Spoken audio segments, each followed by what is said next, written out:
what did I just watch? I can't put into words the shitstorm that was this movie. Where I mean, this entire movie could have been summed up in about 15 minutes. It was, I think, 2.5 hours long, and about 45 minutes of actual things happened. Everything else was just padding after padding after padding after padding. I guess I should probably start with the good things. The very few good things. Thranduil. Lee Pace just kinda stole every scene he was in.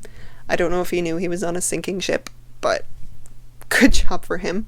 Ian McKellen as Gandalf. I could watch Ian McKellen deliver or just read the phone book as Gandalf, because he's clearly he was put on this earth to be Gandalf.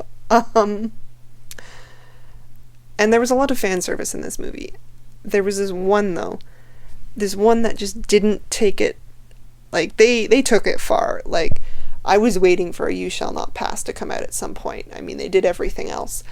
But there was this one moment when the elves have captured the dwarves, and they're going through all of their stuff. They're about to throw them in prison. And they're going through Gloin's stuff. And Legolas pulls out this little, metallic thing, and he opens it up, and there are 2 drawings inside. And one of them is of his wife, and another one is of baby Gimli, who probably is about, I'd say, looks like he's 9 in the picture. Legolas is and who's this ugly thing? And Gloin's that's my boy, my wee little lad, that's Gimli. And the noise the theater made was just oh, that's your best friend, you just don't know it yet. And it was pretty funny. That was probably the best fan servicing moment in that movie. So basically, where we left off, the dwarves and Gandalf and Bilbo have just escaped from the wargs, and the eagles have dropped them off. Well, the second movie takes off running. We're trying to get away from our buddy, the Pale Orc, and his friends, and we're trying to get away, but something else is chasing us. And who is that other than our good old friend, the Shapeshifter, who they made to look kind of like a warg. And I expect they did that for, drama. But one minute we're on the hill being chased. The next minute we are making our way to the house. And then all of a sudden he shows up and everything's chill. He's like, oh, I hate dwarves, but I hate orcs more, so I'll help you out. And everybody's like, cool. And then all of a sudden we're almost at Mirkwood. Then we're at Mirkwood, and Gandalf runs off to do his thing with Radagast, which I will get to later. And we're in Mirkwood, and then the movie becomes an acid trip. And I don't know if this is in homage to the animated movies of the 70s and the 80s, but it was just... In Mirkwood, the whole idea is, you gotta stay on the path. If you get off of the path, then, you're never gonna get back on it. And it's all diseased because of the necromancer and the spiders and all the bad things. And so crazy, weird cuts, and Bilbo sees another Bilbo, and it's just uncomfortable. And I mean, it could have been really interesting, but the plot is there, but they don't want to deal with the plot. They want to focus on all of this padding, basically. They want to get all to the fun stuff, like our random elf chick, and, Lake Town, and the dragon, because everybody just wants to see the dragon. We didn't get to see it in the first movie, so we better get to see it in the second movie. But we're going to drag it out for as long as possible. So, of course, we have the big controversy of... They created a female elf, and you know what? She wasn't bad. I mean, her character was paper thin. They could have done more with her. They made a point of saying that she's very violent, she's her own free-spirited person, but she's a lowly sylvan elf, and Legolas has a thing for her, but he can't be with her because his dad would not let that happen because she's not royalty. And you're like, okay, cool, I can get behind this. Clearly this girl has a character. Clearly she's working somehow into the plot. She hasn't just been shoehorned. And then we hit the forced romance.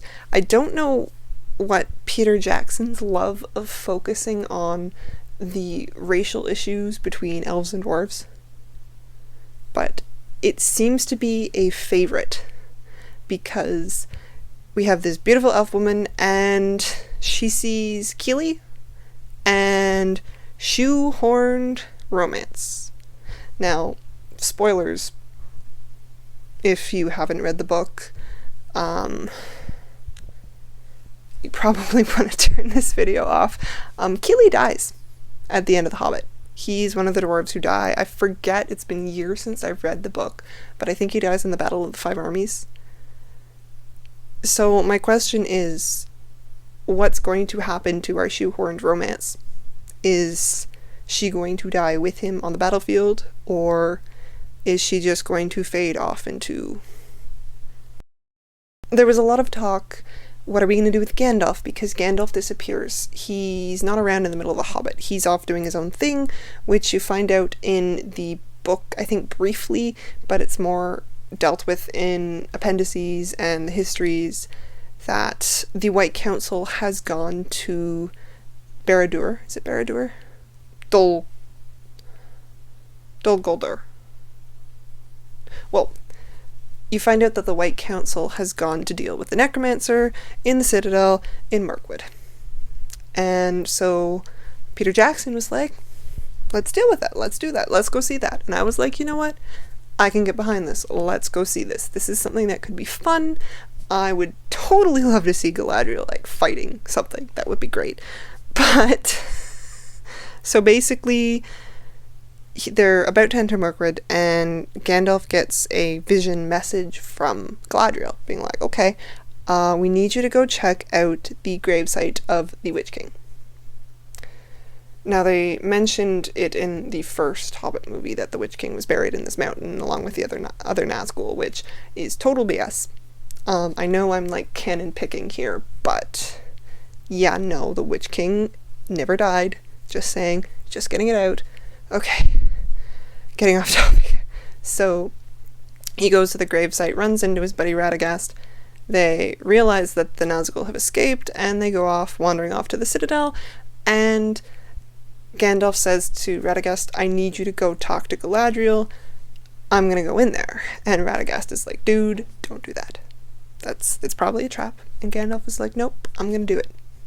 And Gandalf goes in, and the Christian imagery is ridiculous. The pale orc at one point just says to Gandalf, I am Legion, or we are Legion. And I was just like, oh no, we're not going here. And so Gandalf is trying to find Sauron, and he can't find Sauron. And the pale orc is like, oh, you know, he's everywhere. He's all around us. And Gandalf starts trying to fight, and then it just turns into this battle between Gandalf and just this shadow, and Gandalf keeps like summoning light, and the shadow keeps summoning dark, and it's just eventually the shadow morphs into a humanoid figure, and I'm like, cool, okay, let's see what Sauron looks like. And you can kind of see the outline of Sauron that was shown in the prologue of The Fellowship of the Ring, which is cool. And then he morphs into an eye, which is cool. I mean, the Eye of Sauron and everything. But then there is only one way to say this, and it's psychedelic Sauron, because all of a sudden the black part of the eye becomes the Sauron body shape, and then the Sauron body shape bursts into flames again and becomes the fire of the eye, and then the black part appears again, and it doesn't happen once, it happens about 4 times, and you just can't look away. It is the most random, ridiculous acid trippy moment in this movie. It just, at first I thought Mirkwood was pretty messed up, but then this just happened, and the theater, there were like a few laughs. It was just pushing it a little bit too far. And I think that sums up this entire movie. It just rolled around in the ham and the cheese and just covered itself with it. They jumped the shark. They jumped the shark big time. The barrel scene, which very iconic, very important to the story. They escape Mirkwood by hiding in empty barrels and floating down the river. It was probably the most memorable scene in this entire movie, but I didn't see about half of it because I was laughing so hard. They're floating down the river in these barrels, and they're being chased by orcs and elves, because the elves are chasing them down, and oh no, the orcs have attacked, and so now the elves are fighting off the orcs, and the dwarves are throwing around weapons and everything. So the dwarves fighting, cool, but at one point, I think it's Bomber, the fat dwarf, the one who his characteristic is he's fat because he's always eating. His barrel gets like kicked up out of the water, and he legitly just rolls across and just knocks over a whole bunch of orcs, just rolling. And all I could think is just do a barrel roll. Not a barrel roll, a literal roll a barrel. And then if you recover from that, and there's good old Legolas running across the water by jumping on the dwarves' heads. At one point he's legitimately standing on two dwarves shooting. And you're just like, what am I watching? This movie doesn't know what it wants to do. The Hobbit, in its nature, is a children's book. It is silly, it is fun, but it's a children's book. And the first Hobbit movie they kind of marked it as the story that was happening behind The Hobbit. How it's kind of like The Hobbit is a children myth tale of this horrible thing that happened. And we're actually finally seeing the true story of The Hobbit. We're seeing all the dark things, all the horrible things, all the death. But this movie kind of went back on that and decided to focus more on the cartoon. Like, let's watch these dwarves barrel through a whole bunch of people, and let's watch Bilbo fight this horseshoe crab of a spider to get his ring. And then at the same time, it tries to be that dark story with everything that was going on with Gandalf, and it doesn't have a distinct voice. It's just all over the place. And that is its major flaw, other than the fact that it is completely packed with silliness and padding and just all of the padding.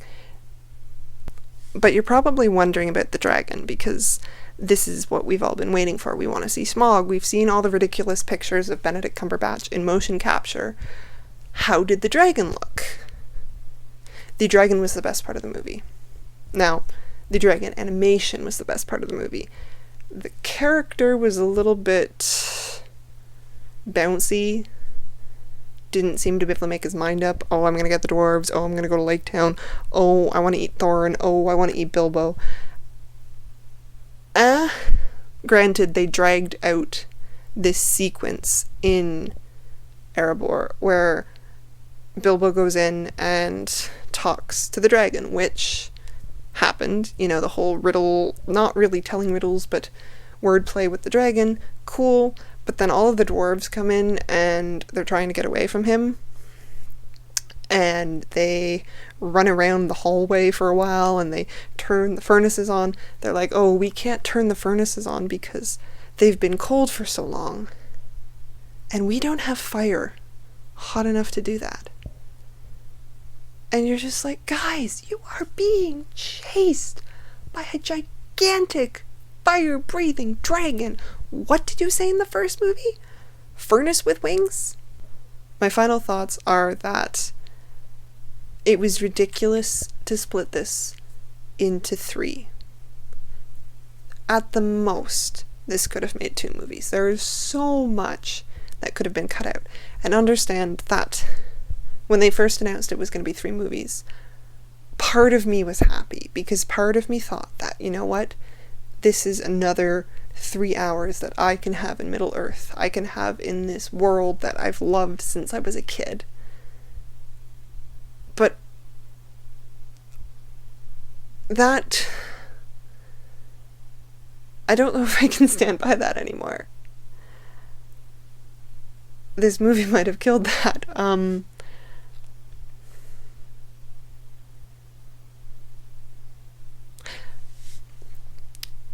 The thing is, they know people are going to go see it. And they know that people are going to go see the 3rd one. This is the middle movie. This is the one that doesn't have to be good. It just has to keep our attention enough that we make it to the 3rd one.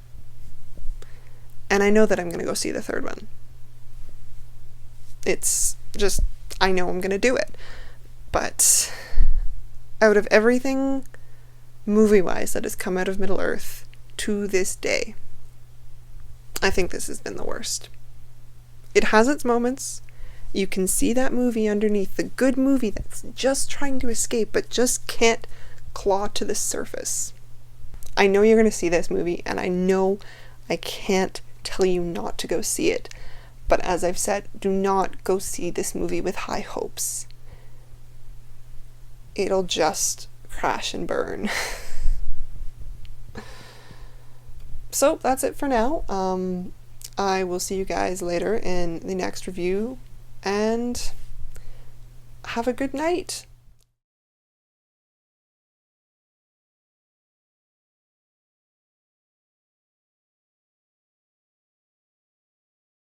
Who would have thought that the Hobbit movie would be able to be summed up in 2 phrases?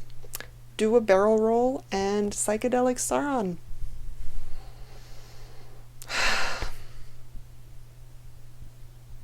I really need sleep.